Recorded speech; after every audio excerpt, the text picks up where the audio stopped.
Forests and wildlife resources. We share our planet with many living beings, from tiny organisms like bacteria and lichens to big ones like banyan trees, elephants, and blue whales. This entire living space is full of different types of plants, animals, and organisms, which is called biodiversity. Humans, along with other living things, are part of a big, interconnected system known as the ecological system. We depend on this system for our survival. For example, plants, animals, and microorganisms helps keep the air clean for us to breathe, makes the water pure for us to drink, and makes the soil healthy to grow our food. Forests are very important in this system because they are the primary producers that support all other living beings. Biodiversity. Biodiversity or biological diversity includes a vast variety of wildlife and cultivated species. These species differ in shape, size, and role, but are all connected through a network of interdependencies in the ecosystem. Flora and fauna in India. India is one of the richest countries in the world when it comes to biodiversity. There are many species already known, but there could be twice or even 3 times as many still waiting to be discovered. You have learned about the varieties of forests and wildlife in India and their importance in our daily life. These plants and animals are such a natural part of our lives that we often take them for granted. However, they are now facing serious threats due to a lack of care and sensitivity towards the environment. Conservation of forest and wildlife in India. Conservation has become very important because wildlife and forests are disappearing fast. But why do we need to conserve them? Conservation helps maintain ecological balance and supports essential systems like clean water, air, and soil. It also protects the genetic variety of plants and animals, which helps in better growth and breeding of species. For example, in farming, we still depend on traditional crop varieties, and fisheries rely on healthy aquatic biodiversity. In the 1960s and 1970s, people started asking for a national plan to protect wildlife. In 1972, the Indian Wildlife Protection Act was passed to protect habitats and endangered species. A list of protected species was made and hunting was banned. Governments set up national parks and wildlife sanctuaries for conservation. Special projects were launched to save endangered animals like tigers, one-horned rhinoceros, Kashmir stags, which are called as hanguls, crocodiles, both freshwater, saltwater, and gharials, Asiatic lions, and more. Recently, animals like the Indian elephant, black buck, that is chinkara, great Indian bustard, godawan, and snow leopard have also been given legal protection. These laws prevent hunting and trading of these animals to save them from extinction. Project Tiger. Tigers are a key species in the animal food chain.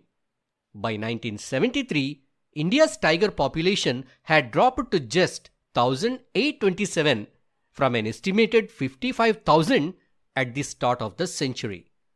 Tigers faced many threats like poaching, shrinking habitats, less prey, and growing human populations. Their skins and bones were heavily traded, especially for traditional medicines in Asian countries, pushing them closer to extinction. Since India and Nepal are home to about 2/3 of the world's tigers population, they became major targets for illegal hunting and trade. In 1973, Project Tiger was launched as one of the most well-known wildlife conservation programs. The project aimed to save tigers from extinction and also protect large ecosystems where they live.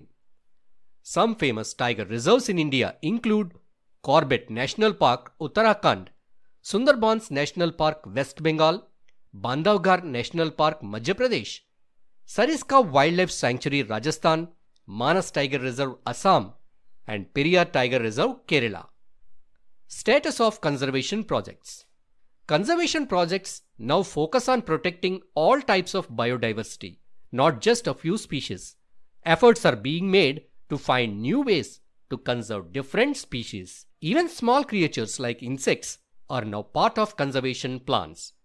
In the Wildlife Act, updates of 1980 and 1986, hundreds of insects like butterflies, moths, beetles, and one dragonfly were given protection. In 1991, plants were added to the protected list for the first time, starting with 6 species. Types and distribution of forest and wildlife resources. Conserving India's forests and wildlife is difficult to manage and regulate. Most of the forest and wildlife resources in India are owned or managed by the government through the Forest Department. Forests in India are divided into 3 main categories. 1. Reserved forests. More than half of India's forest land is reserved forests. These are considered the most important for conserving forests and wildlife. 2. Protected forests. About 1/3 of the forest area is protected forest. These areas are protected from further damage. 3. Unclassed forests. These include forests and wastelands owned by the government, private individuals, or communities. Reserved and protected forests are called permanent forest estates. They are maintained for timber production, forest produce, and environmental protection. Now let's see the key facts about forest areas in India. Madhya Pradesh has the largest permanent forest area, that is 75% of its total forest land. States like Jammu and Kashmir, Andhra Pradesh, Uttarakhand, Kerala, Tamil Nadu, West Bengal, and Maharashtra have a large percentage of reserved forests. States like Bihar, Haryana, Punjab, Himachal Pradesh, Odisha, and Rajasthan have more protected forests. Northeastern states and parts of Gujarat have a high percentage of unclassed forests managed by local communities. Community and conservation. Conservation is not a new concept in India. Forests are home to traditional communities, and in many places, these communities work with the government to protect them. For example, in the Sariska Tiger Reserve in Rajasthan, villagers used the Wildlife Protection Act to fight against mining. In Alwar, Rajasthan, 5 villages declared 1,200 hectares of forest as Bairodev Dakau. Sonchuri means setting their own rules to protect wildlife and banning hunting. The Chipko movement in the Himalayas successfully stopped deforestation and showed the value of planting native trees. So, traditional conservation methods and eco-friendly farming are gaining popularity. Beej Bachao Andolan in Tehri and Navdanya promote chemical-free diversified crop farming, which is sustainable and profitable. The Joint Forest Management JFM program started in Odisha in 1988. Local communities protect degraded forests in partnership with the Forest Department. In return, they get benefits like non-timber forest produce and a share of harvested timber. The key takeaway is that local communities must play a central role in managing natural resources.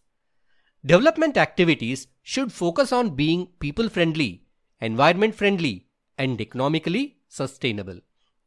There is still a long way to go to involve communities in major decision-making. Sacred groves, a wealth of diverse and rare species.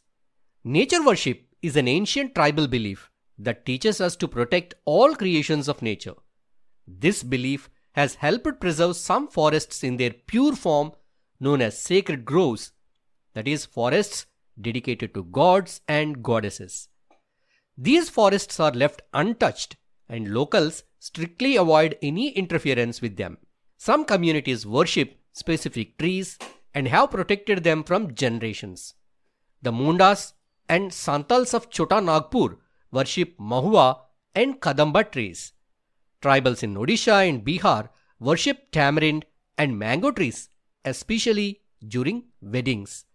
Trees like peepal and banyan are considered sacred by many. Indian society, with its diverse cultures, has many traditional ways of conserving nature. Sacred springs, mountain peaks, plants, and animals are highly respected and protected. At temples, animals like macaques and langurs are treated as part of the community and fed regularly. In Bishnoi villages of Rajasthan, animals like black buck, nilgai, and peacocks live peacefully with the people as harming them is strictly forbidden. Let us conclude this lesson with the quotation given by Gautama Buddha. The tree is a peculiar organism of unlimited kindness and benevolence and makes no demand for its sustenance and extends generously the products of its life activity. It affords protection to all beings, offering shade even to the axeman who destroys it.